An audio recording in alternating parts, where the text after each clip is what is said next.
హరి ఓం.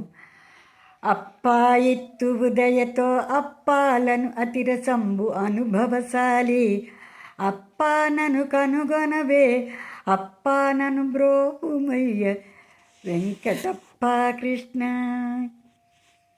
హే పరమాత్మ, హరే శ్రీకృష్ణ. ఇక్కడ ఏంటంటే చాలా చమత్కారమైనది, హాస్యమైనటువంటిది ఈ పద్యం యొక్క భావం. అప్ప అంటే తండ్రి అని అర్థం. ఇక్కడ వెంకటేశ్వర స్వామికి, ఆంజనేయ స్వామికి మనం ఏదైనా ఒక మొక్కు మొక్కుకుని నీకు ఇది నివేదన చేస్తాము, మా యొక్క మొక్కులని, మా యొక్క కోరికలను తీర్చు అని మనం వేడుకుని ఏ విధంగా అయితే చేస్తామో ఆయన వెంటనే కోరికలు నెరవేరుస్తాడు.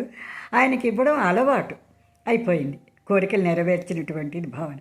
ఆ విధంగానే నేను నిన్ను అప్పా అని వేడుకుంటున్నాను.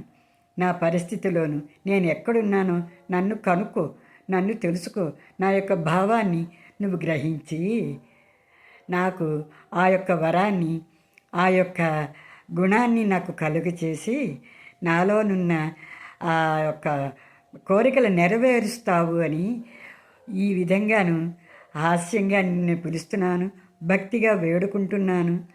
వెంకటేప్ప అంటే ఓ వెంకటేశ్వర స్వామి అని ఇలాగా పరమ భక్తి రసాన్ని ఎంతో హాస్యంగా ఆనందంగా చెప్పినటువంటి ఈ యొక్క పద్యానికి మనం అంతమంది చాలా సంతోషంగా ఈ విషయాన్ని తీసుకుందాము.